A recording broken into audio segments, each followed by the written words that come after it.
दोस्तों नमस्कार। आज हम बात करते हैं रावण ने अपनी ही पुत्र वधू को भी नहीं छोड़ा, किया दुष्कर्म। दोस्तों चैनल पर नए हैं तो चैनल को सब्सक्राइब जरूर कर लें। वीडियो अच्छी लगे तो लाइक भी कर दें। चलिए शुरू करते हैं। वाल्मीकि रामायण उत्तरकांड अध्याय 26। महर्षि कश्यप और उनकी पत्नी प्रहदा की पुत्री रंभा आदित्य सौंदर्य की स्वामिनी थी। उसे देखकर बड़े बड़े ऋषि मुनियों के मन डोल जाते थे। एक दिन राक्षस राज रावण कैलाश पर्वत पर भ्रमण के लिए निकला। दिन ढल चुका था। कैलाश का रमणीय वातावरण देखकर रावण ने रात वहीं बिताने का निश्चय किया। एक तरफ मंदाकिनी नदी का मधुर सुर था तो दूसरी ओर कदम, चंपा और मंदार के सुगंधित पुष्पों ने वातावरण को और मनमोहक बना दिया था। कैलाश के आंचल में धनेश्वर कुबेर का महल भी स्थित था। रात्रि में कुबेर के महल से अप्सराओं की मीठी धुनी सुनाई दे रही थी। सुगंधित फूलों की महक ने रावण के मन में काम वासना का वेग उत्पन्न कर दिया। सहसा रावण की दृष्टि एक रूपसी पर पड़ी। ऐसे घोर अंधकार में इतनी सुंदर स्त्री, यह कौन है और रात्रि में कहाँ जा रही है? वह सोचने लगा। उस कन्या के शरीर पर चंदन का लेप था और बालों में कल्पत्रु के फूल गुदे थे। उसका यौवन देखकर रावण संयम खो बैठा। वह आगे बढ़ा और उसने कन्या का हाथ पकड़ लिया। सुंदरी, तुम कौन हो? रात्रि में अकेली कहाँ जा रही हो? रावण ने पूछा। कन्या डर गई। उसने रात के समय इस तरह किसी पुरुष के सहसा मिल जाने की कल्पना नहीं की थी। आप कौन हो? उसने अपना परिचय ना देकर रावण से प्रश्न किया और अपना हाथ छुड़ा लिया। मेरा नाम दशग्रीव है। मैं लंका का स्वामी और राक्षसों का राजा रावण हूँ। लंकापति का नाम सुनकर कन्या भयभीत हो गई। उसने लड़खड़ाती आवाज में पूछा, आप यहाँ क्या कर रहे हैं? तुम्हारी प्रतीक्षा प्रिय रावण ने निर्जलता से उत्तर दिया। मैं भ्रमण के लिए निकला था, लेकिन पर्वतीय पुष्पों की सुगंध और मनोहारी गीत संगीत ने मेरे भीतर काम का वेग उत्पन्न कर दिया। संयोग से तुम दिखाई पड़ गई।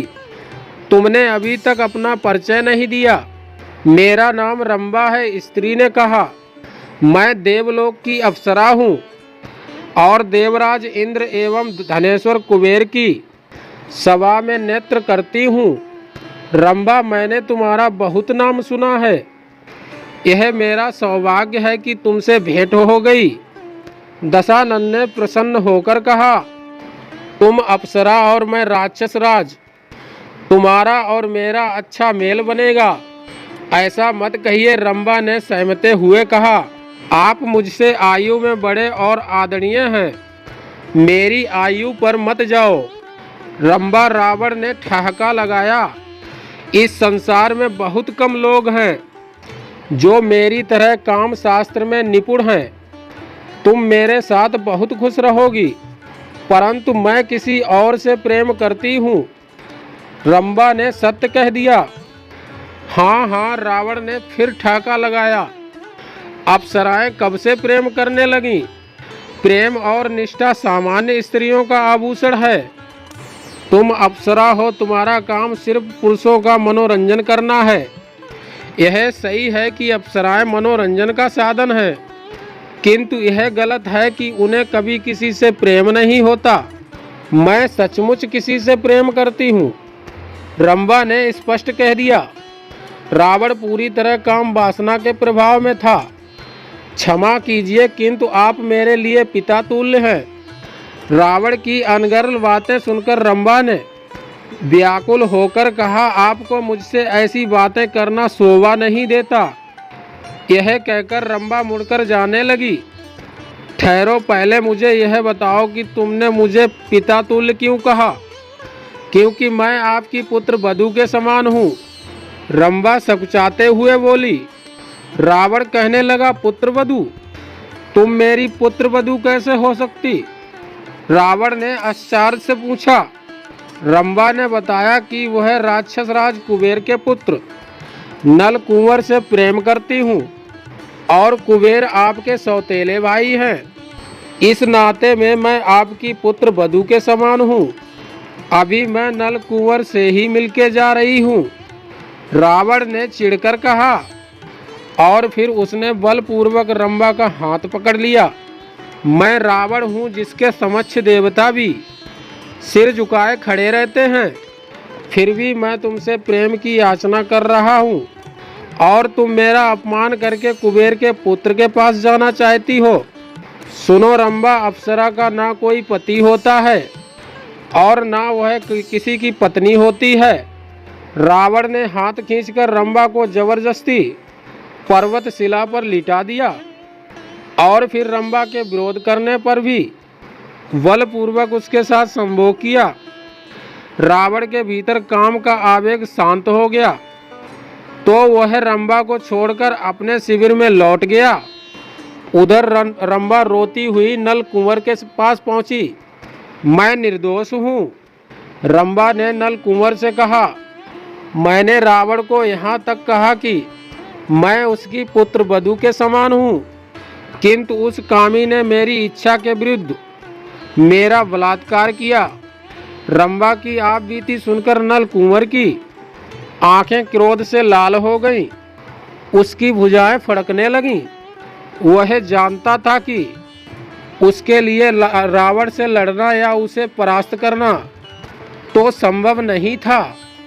यक्षराज कुबेर का पुत्र होने के नाते नल कुंवर इतना भी विवश नहीं था। नल कुंवर ने हाथ में जल लिया और विधिपूर्वक आचमन करके कहा, रंभा, उस कामी और धूर्त रावण ने जबरदस्ती तुम्हारे साथ बलात्कार किया है। इस अपराध के लिए मैं रावण को श्राप देता हूँ कि वह फिर कभी स्त्री के साथ उसकी इच्छा के विरुद्ध संभोग नहीं कर सकेगा। यदि उसने ऐसा किया तो उसके सिर के टुकड़े टुकड़े हो जाएंगे। कहा जाता है कि इसी डर से रावण राम की पत्नी सीता को छूने का साहस नहीं कर सका। रावण ने रंभा के साथ बलपूर्वक संभोग किया था, किंतु उसे जब नल कुंवर के श्राप का पता चला तो वह बुरी तरह घबरा गया। उस दिन के बाद रावण ने पर स्त्री के साथ सहवास करना छोड़ दिया। कहते हैं कि रावण ने सीता को भी 1 वर्ष तक लंका में बंदी बनाकर रखा। वह सीता को डराता रहा, किंतु नल कुंवर के श्राप के भय से रावण ने सीता को कभी स्पर्श नहीं किया। वैसे यह पहला आखिरी अवसर नहीं था जब एक अप्सरा के कारण किसी को श्राप मिला था। अप्सराओं का अभूतपूर्व सौंदर्य किसी न किसी के लिए संकट का कारण बनता रहा था। एक बार मायाधर नाम के असुर ने देवताओं को बहुत परेशान कर दिया तो देवताओं ने इंद्र की सहायता से मायाधर को आखिरकार मार डाला। उसके मरने से देवता इतने प्रसन्न थे कि इस उपलक्ष्य में देवराज इंद्र की सभा में समारोह आयोजित किया गया, जिसमें नृत्य और संगीत का कार्यक्रम होना स्वाभाविक था। इस कार्यक्रम में रंभा के नृत्य के साथ तुम्बरू का संगीत भी होने वाला था। तुम्बरू इंद्र के दरबार का एक गंधर्व था जिसे संगीत की बहुत गहन समझ थी। वह रंभा का गुरु भी था। उस कार्यक्रम में एल वंश के चंद्रवंशी राजा पुरूरवस को भी आमंत्रित किया गया था। कालांतर में पुरूरवस से ही कौरव और पांडव वंश की उत्पत्ति हुई। पुरूरवस का सब बहुत सम्मान करते थे। संगीत और नृत्य का कार्यक्रम जैसे ही शुरू हुआ, इंद्र सभा में उपस्थित लोग रंभा और तुम्बरू का मधुर तालमेल देखकर मंत्र मुग्ध हो गए। तुम्बरू ने राग रागनियों का माहौल बांधा और रंभा भी उसकी ताल पर नाचने लगी, परंतु फिर अचानक पुरूरवस रुष्ट होकर उठ खड़े हुए। उन्हें देखकर सबको बड़ा आश्चर्य हुआ। रंभा के थिरकते पैर रुक गए और तुम्बरू भी सहसा गान रोककर शांत हो गया। क्या हुआ महाराज? देवराज इंद्र ने असंतुष्ट दिख रहे पुरूरवस से प्रश्न किया। अभी तो कार्यक्रम शेष है, आप उठ क्यों गए? देवराज, मैं यहाँ और नहीं बैठ सकता। क्या आपने मुझे यह त्रुटिपूर्ण नेत्र देखने के लिए आमंत्रित किया था? पुरूरवस ने रंभा को घूरते हुए इंद्र से कहा।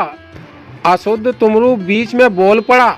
रंभा को नृत्य मैंने सिखाया है, इसके नृत्य में कोई त्रुटि नहीं है। तुमरू गुरु होकर शिष्य की गलती पर पर्दा डालना और भी बड़ी भूल होती है। पुरूरवस ने तुमरू पर और भी पलटवार किया। यह अप्सरा निसंदेह अति सुंदर है, किंतु इसे नृत्य का पूरा ज्ञान नहीं है। मैं स्वयं इससे और इसके गुरु से भी अच्छा नृत्य जानता हूँ। यह सुनकर एक और रंभा के चेहरे का रंग उड़ गया, तो वहीं तुमरू का चेहरा क्रोध से लाल हो गया।